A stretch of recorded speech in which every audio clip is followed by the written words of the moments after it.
Je m'appelle Maïssa, je suis la présidente de la chaîne Jambo News Channel ici de la ville de Québec. On est à Québec.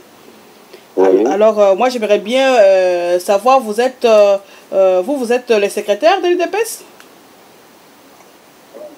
Non, c'est monsieur Albert Moleka,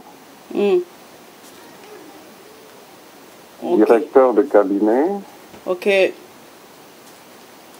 et porte-parole du président Etienne Tshisekedi. Ok.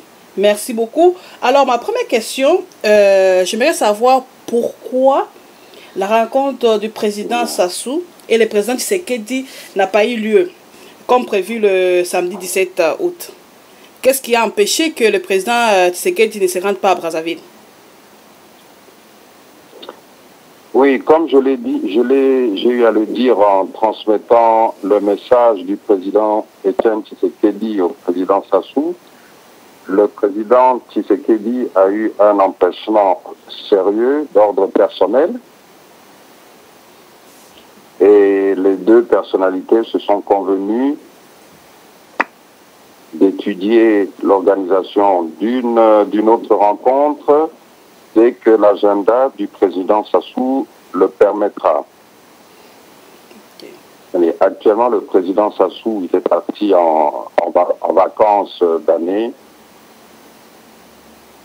pour quelques semaines, 2 ou 3 semaines. Je pense qu'il sera de retour en septembre. Alors, on peut croire qu'au mois de septembre, Voilà. on peut croire qu'au mois de septembre, il y aura une rencontre entre le président Sassou et le président Tshisekedi. Bon, je ne peux pas vous donner de date, puisque ça dépend des deux personnalités, selon l'engagement et l'agenda du président Sassou Nguesso. Okay. Merci beaucoup pour votre réponse. Notre deuxième question, c'est parce qu'aujourd'hui, toute la République démocratique du Congo parle de concertation nationale. Moi, j'aimerais savoir la position de l'UDPS face à cet appel du président Kabila sur ses assises, c'est-à-dire la concertation nationale. Est-ce que l'UDPS est pour aller s'asseoir avec les autres pour trouver des solutions sur ce qui se passe à la République démocratique du Congo? Bon, d'abord, lorsque vous dites que tout le monde parle de concertation nationale, non, les concertations nationales sont un sujet d'actualité principalement ici à Kinshasa et sur les médias, mais je vous informe que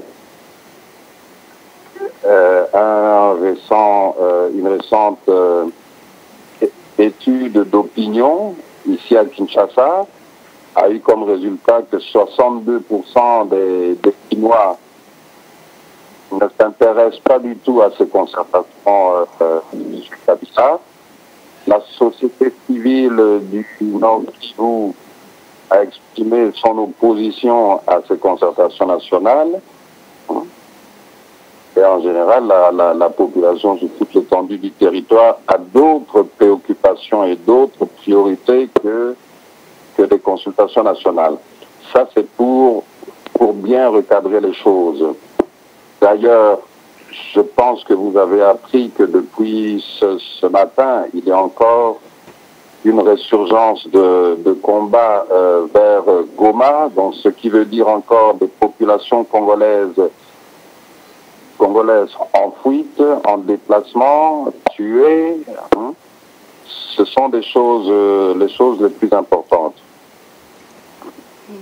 En ce qui concerne la position de l'UDPS, l'UDPS a toujours été clair que pour l'UDPS, ces concertations initiées par M. Kabila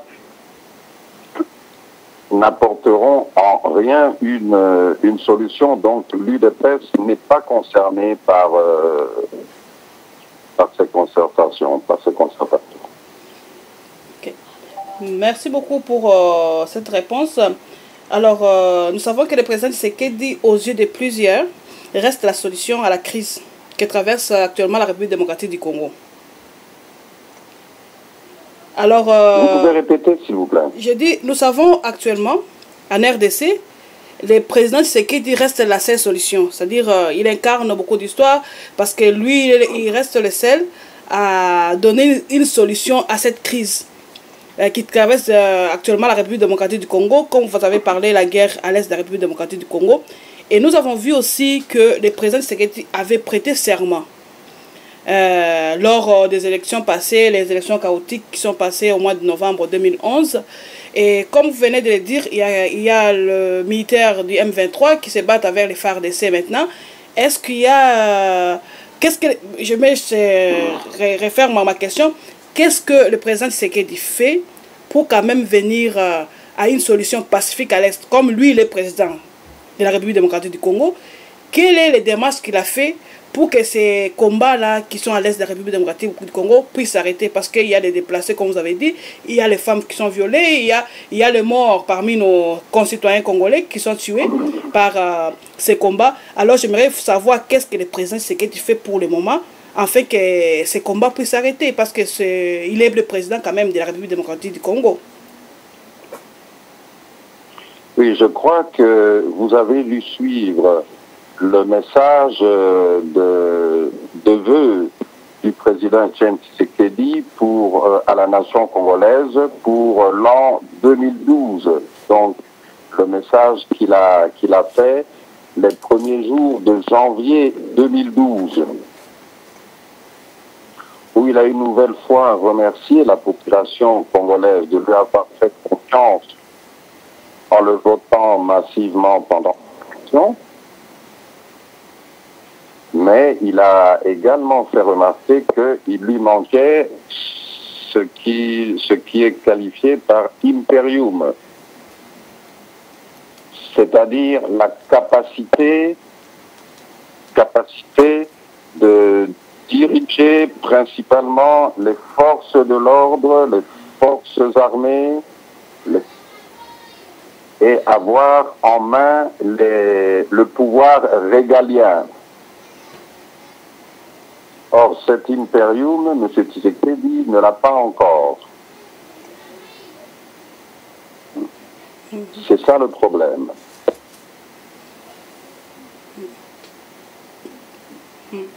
En tout cas, on comprend bien la difficulté qui est face à l'IDPS maintenant au président Tshisekedi d'avoir l'impérium, mais en attendant, les gens sont en train de mourir. C'est ce qu'on est en train de dire. Il y a aussi une autre question qu'on voulait vous poser, c'est le silence, parce qu'on attend rarement le président parler. Son silence, est-ce que il est en train de dire au peuple congolais qu'il ne voit pas ce qui se passe ou quoi? Parce que nous avons vu que le président est silencieux ces derniers temps, il ne parle pas. Il ne fait pas des interviews et aussi on ne l'écoute pas, parce qu'un président c'est quelqu'un qui est toujours en interaction avec sa population, parce que le pays est en guerre. Moi je dis toujours c'est un cancer généralisé, c'est parce que partout, même au Katanga, au Kivu, partout à l'Équateur, il y a toujours des problèmes qui sont là. Et qu'est-ce qu'il peut dire au juste? Est-ce qu'il ne peut pas faire quelque chose, une déclaration pour ce qui se passe aujourd'hui au Congo, pour que quand même des gens qui sont derrière lui puissent avoir encore le courage d'être toujours derrière lui? Oui, madame, vous avez peut-être raison dans le sens que les gens ont toujours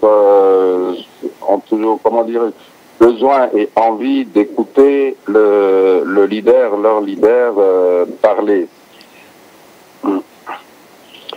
Moi, par contre, j'estime que le président Tshisekedi a déjà beaucoup parlé. Peut-être que les gens oublient rapidement ou ne prennent pas très au sérieux ce que lui, il a déjà dit, de sorte eux-mêmes aussi à agir, chacun dans son domaine, chacun dans sa sphère d'influence ou dans sa sphère d'action. Vous savez que le président Tshisekedi a toujours insisté sur la lutte pour l'état de droit et la démocratie. Que vous parliez du problème de la guerre à l'Est, c'est un problème de gouvernance, un problème d'un régime qui n'a jamais fait de l'état de droit son souci. Un régime qui n'a jamais fait de la démocratie son souci. Et toutes ces choses, M. Tshisekedi les a dites et répétées des dizaines de fois. En ce qui concerne l'Imperium, M. Tshisekedi l'a répété encore début de cette année,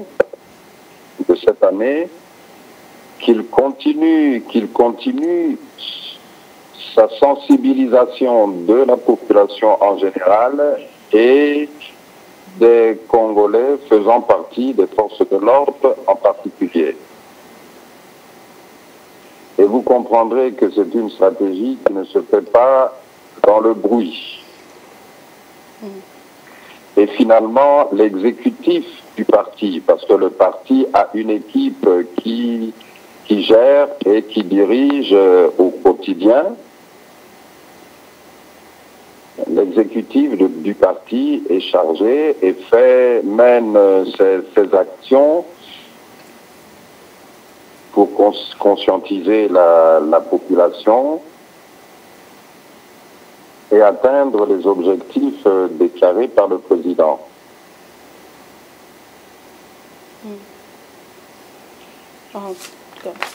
Nous avons bien compris votre réponse. J'aimerais aussi savoir votre point de vue parce que en Europe... Et si je peux juste vous donner un exemple, parce que en fait la solution, madame, tient aussi beaucoup en la capacité du peuple congolais à se prendre en charge, vu qu'il y a une absence totale de l'État, une absence totale de l'autorité de l'État.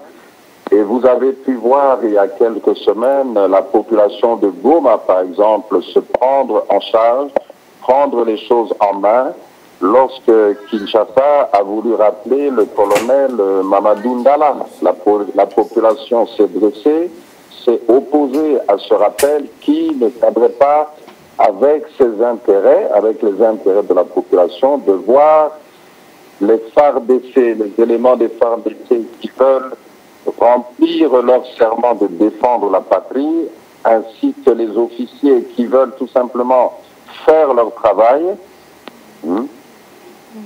Et la population ne veut absolument pas que Kinshasa vienne apporter encore des signes de découragement à ces éléments de nos forces armées ou à nos frères et sœurs.